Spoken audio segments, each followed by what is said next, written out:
유재수 전 부시장 감찰 중단 의혹에 대한 압수수색으로 검찰과 청와대 갈등이 한층 격화되는 양상입니다. 청와대는 검찰이 비위 혐의자의 진술에 의존해 2번이나 압수수색을 했다며 강한 유감을 표명했습니다. 또 검찰 수사의 다른 축인 하명 수사 의혹에 대한 자체 조사 결과를 발표하며 검찰을 역으로 압박했습니다. 김영수 기자입니다. 6시간여에 걸친 서울 동부지검의 압수수색이 진행되는 동안 청와대는 관련 언급을 삼갔습니다.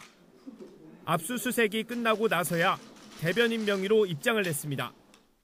검찰이 요청한 자료는 지난해 12월 김태우 사건 때 압수한 자료와 대동소이했다며 비위 혐의가 있는 제보자의 진술에 의존해 청와대를 거듭 압수수색한 것은 유감이라고 밝혔습니다.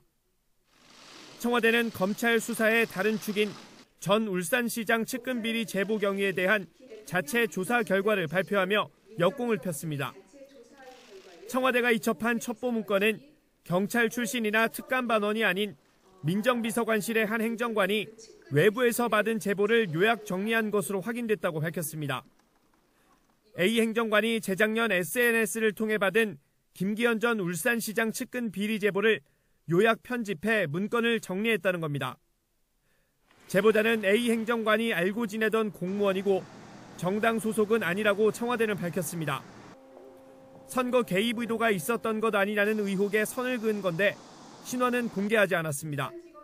A 행정관은 외부 메일망의 제보 내용을 문서 파일로 옮겨 요약하고 일부 편집하여 제보 문건을 정리하였으며 그 과정에서 새로이 추가한 비위 사실은 없습니다. 이 문건이 절차에 따라 백원우 전 민정비서관, 박형철 반부패 비서관을 거쳐 경찰청으로 정상 이첩됐다는 얘기입니다. 다만 백 전 비서관은 이런 사실을 기억하지 못하고 있다고 청와대는 밝혔습니다. 첩보 문건 작성자도 당시 민정비서관도 또렷하게 기억 못할 정도로 일상적인 첩보 이첩 과정이었다는 설명입니다.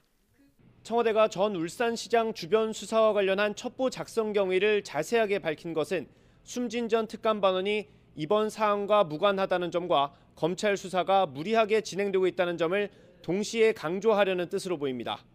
YTN 김영수입니다.